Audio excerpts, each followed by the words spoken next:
pronounce your last name? Georgieff. Georgieff. Okay. It's easy to say, impossible to spell.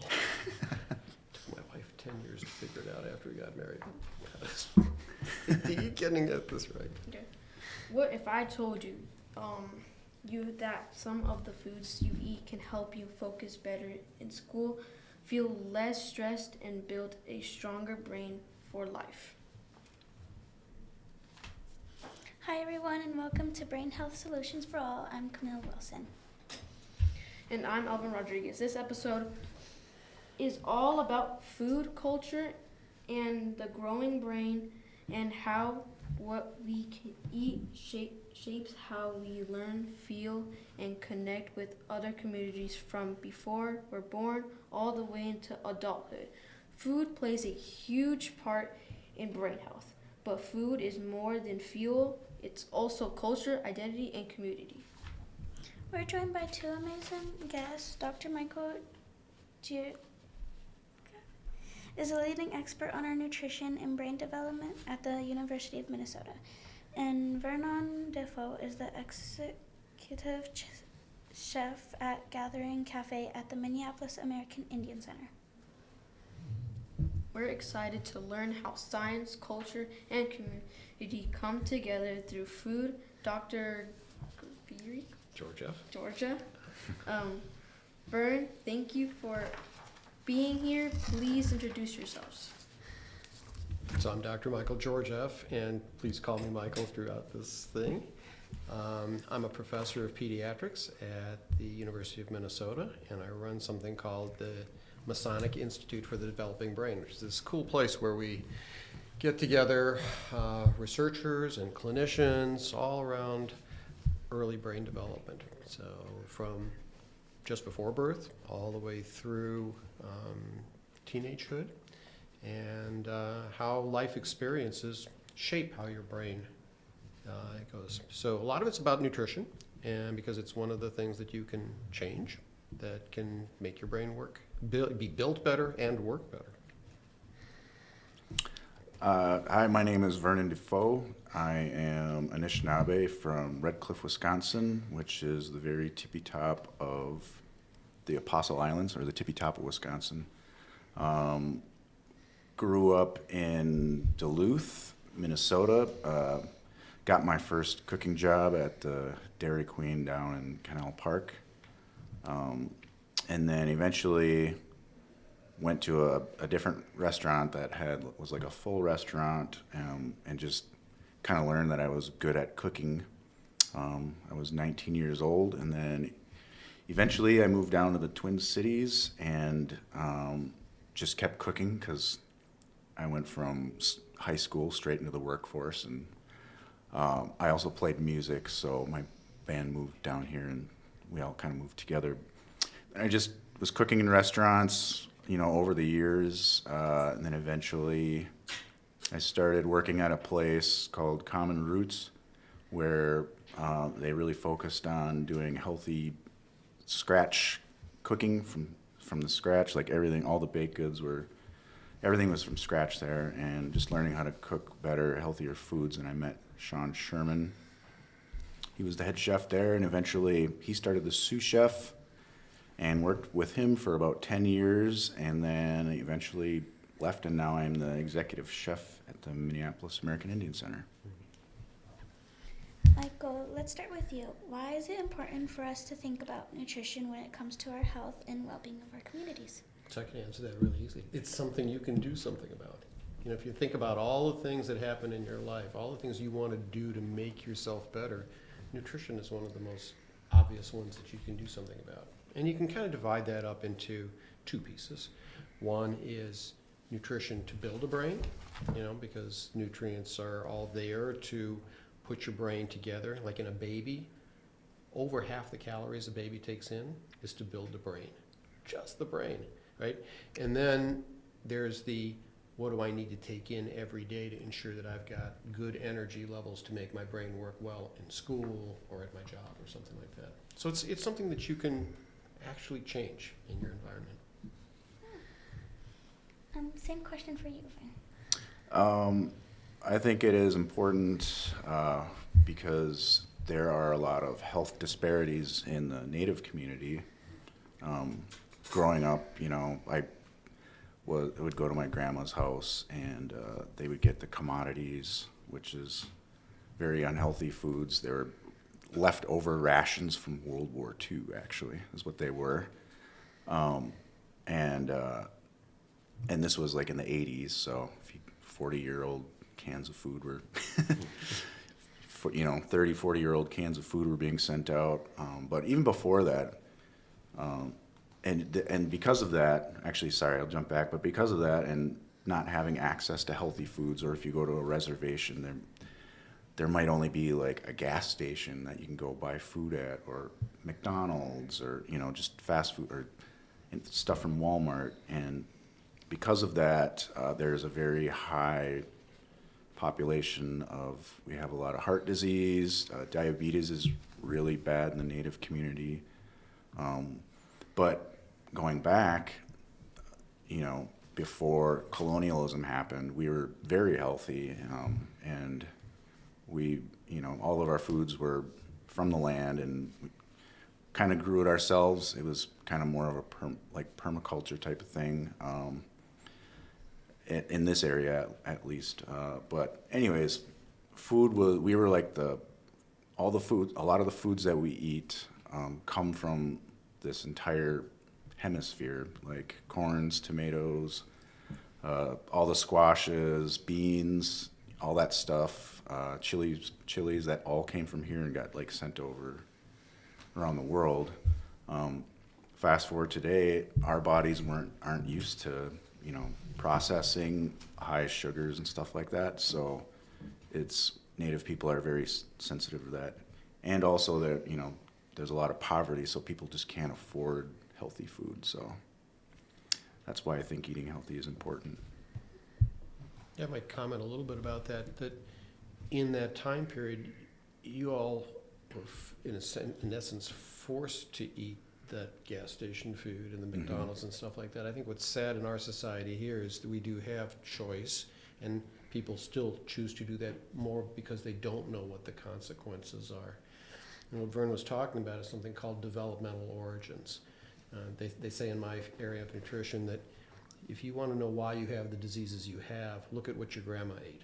Look at what your great-grandma ate, because these things carry forward generation to generation.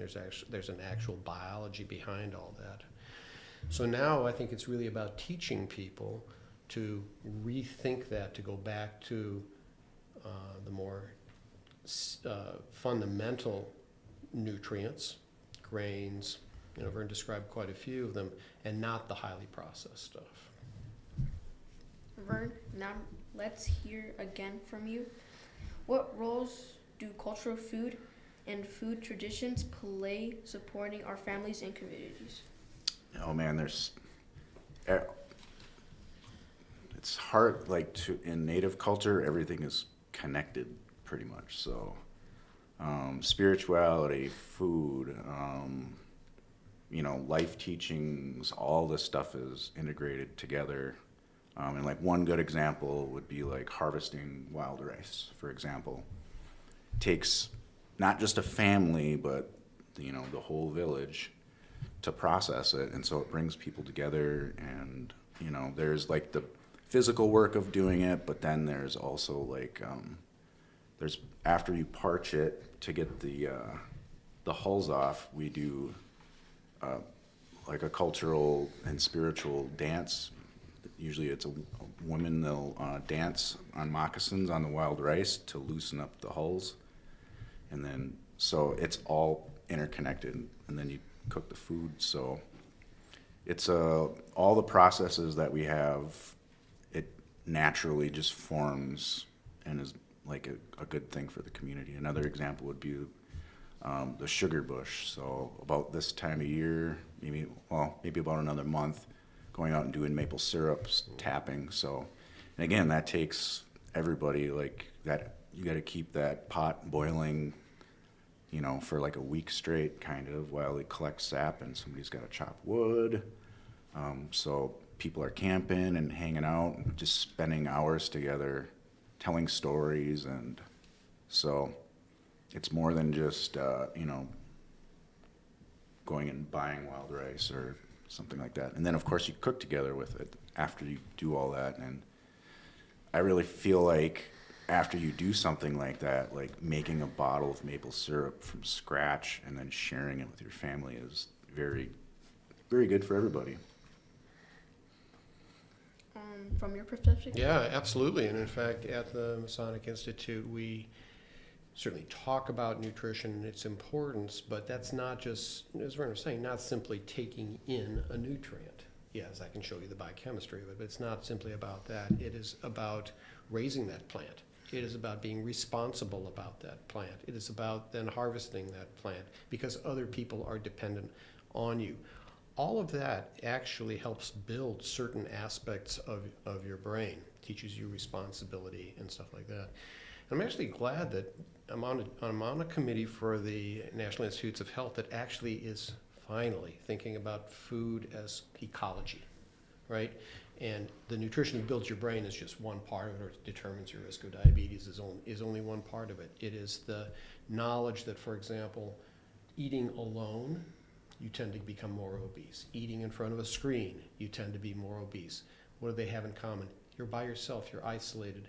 So it's the community piece of eating. And you can look in Europe and see people eating for hours. It's not that they're eating more, it's that it is part of social cognitive development. So it's really feeding your brain too.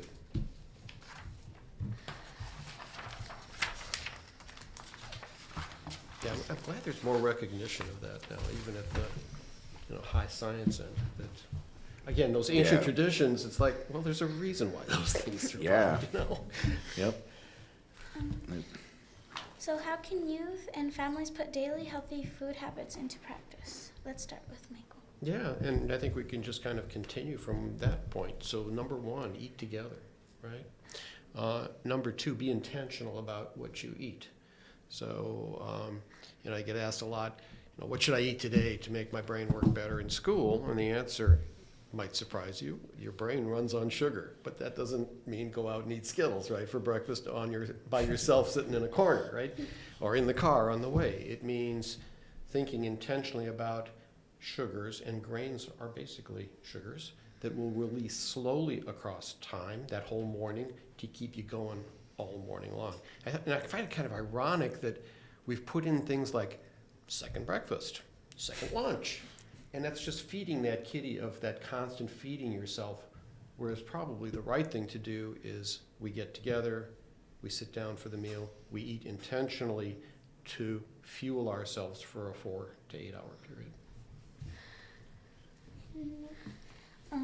What does that look like in your community?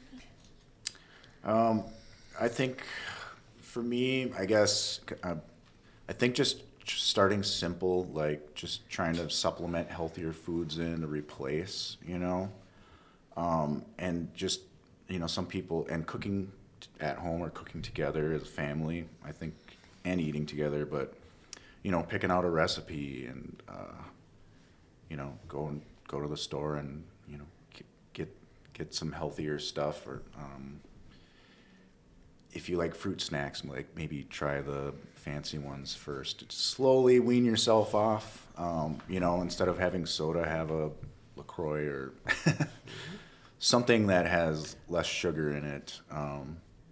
And then just feeling the difference after you do all that, especially over time. And trying to cut back on stuff like that, like phasing out unhealthy stuff. Like I had to do that with soda. I used to get like 2 12-packs of soda and drink it like as water. When I was a kid, I didn't drink water. I just drank soda. Or like when I was working at the whatever restaurant I was at, I remember like taking a picture of like a full pitcher that you see like the servers with serving you water, and filling it with root beer and drinking it my shift.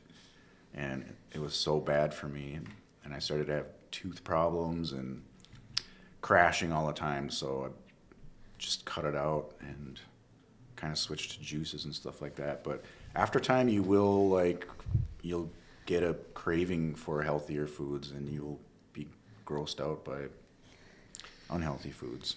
And kind of a corollary to that, and you raised this before, is that's a more expensive route to eat that healthy stuff. And that's something that I think we should work on, making those healthy foods more accessible, whether that's eliminating food deserts or raising your own.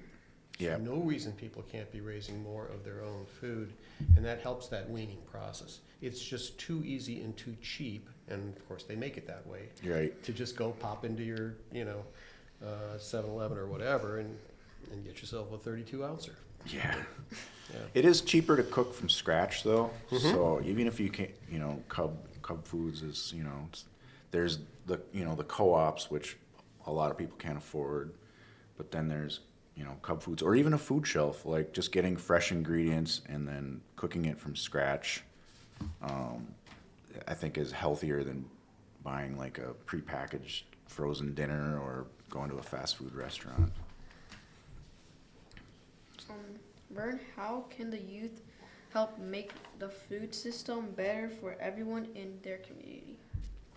On my notes, I kind of have what you said, which is learn how to grow your own food and learn how to cook your own food. And I think that's going to be very important, especially for you guys, everybody your age. Like, I think it's important to learn how to grow food and cook it. At least grow it, and maybe have somebody teach you how to cook it later. But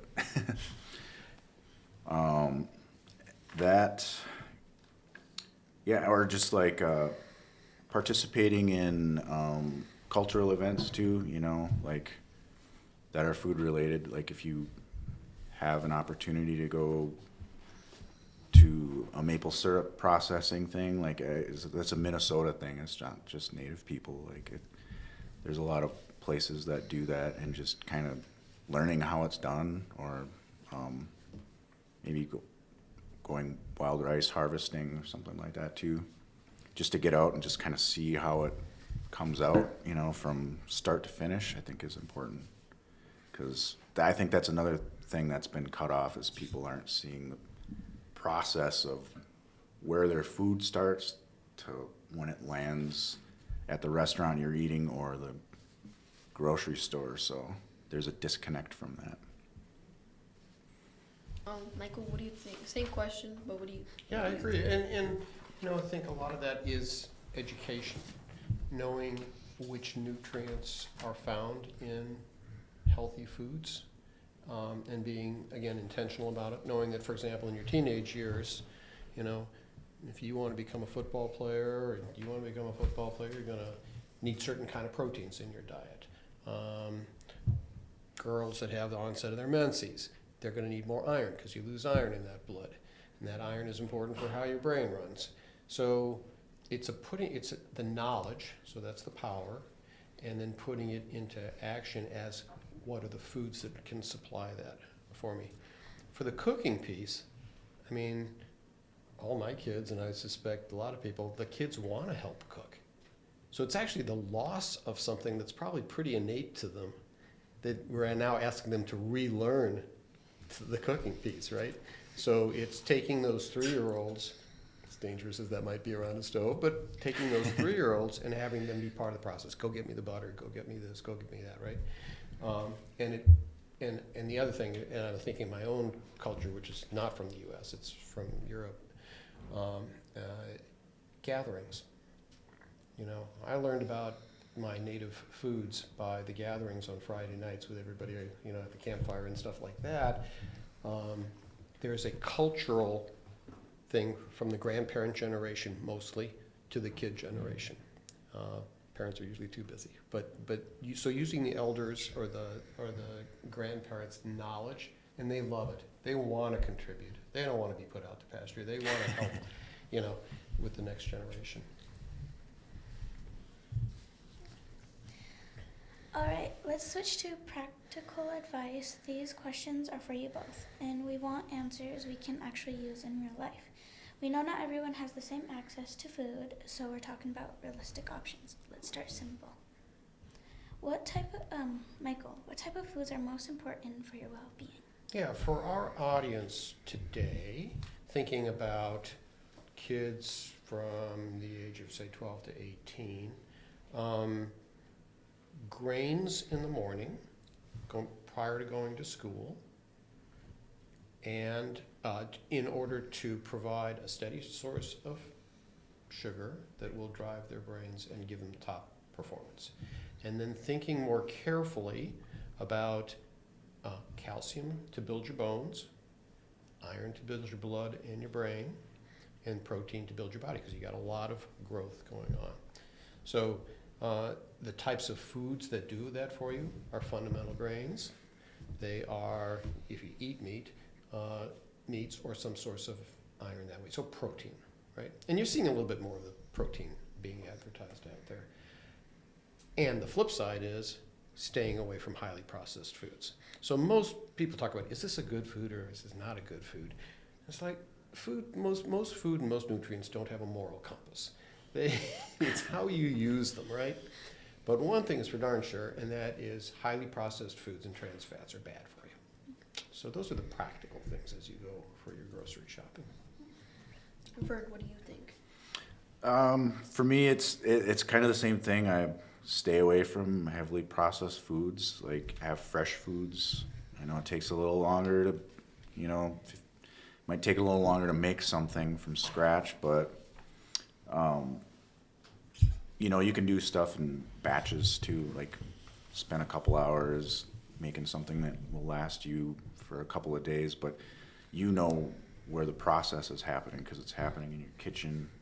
It's not going through different stages and different buildings and staying away from the trans fats and just trying to eat healthier. And personally, comfort foods are my favorite, so There's a reason why they're called that, right? I like to spend a whole Sunday just making a meal that'll last a week, but it's worth it. Vern, how can we create more cultural connections in our community through food?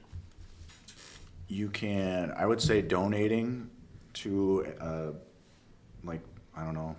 other Native organizations. There's a lot of urban farms around that could use some help volunteering or donations. The American Indian Center, of course. You can go there. We have a lot of great resources. Maybe checking out some cooking demos or,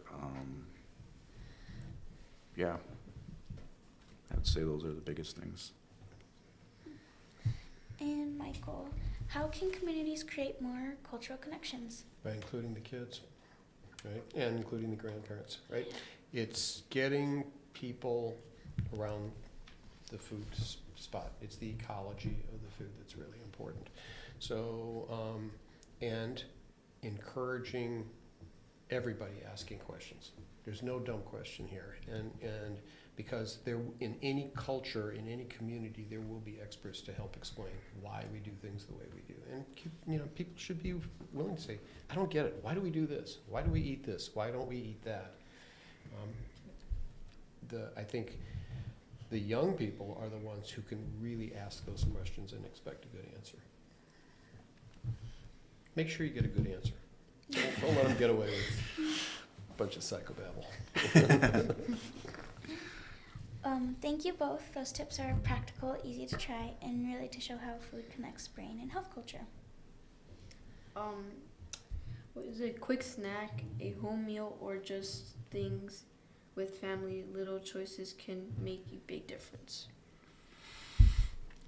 A quick snack. Let me see here. That's a tough one. I would just say like berries would be a good one. Berries are good. And it's a good healthy way to get some sugar, and they're really good. And they usually have a lot of antioxidants, so clean you out. Is there bad sugar, or are you saying there's bad sugar and good sugar? Fruits have better sugar than like a processed something, even like a granola bar, I guess. Mm-hmm.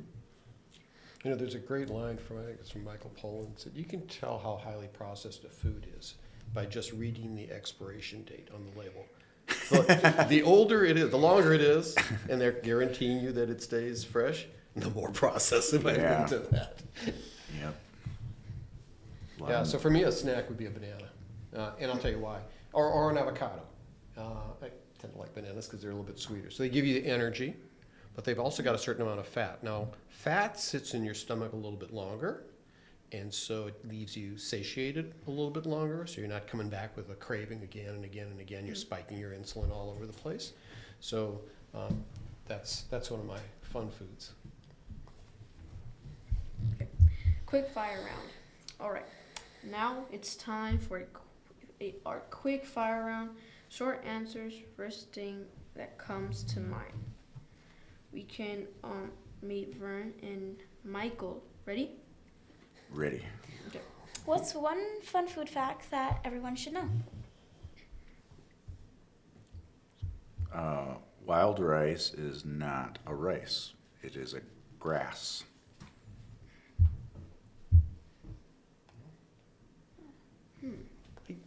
I gave mine away already. Babies it's actually 60% of their calories to build their little brains. What is one recipe or dish that you can recommend?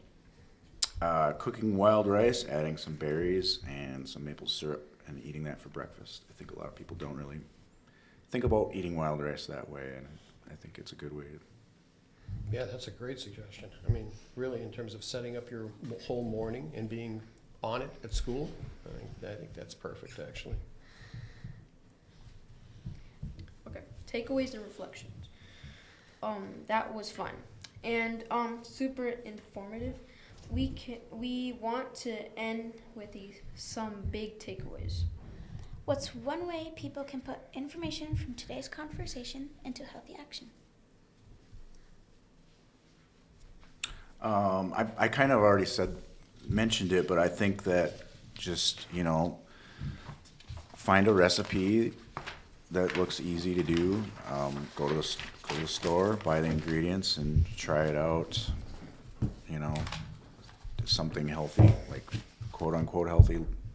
It's might be something that you still like, or a healthier version of something that you aren't used to eating, or so.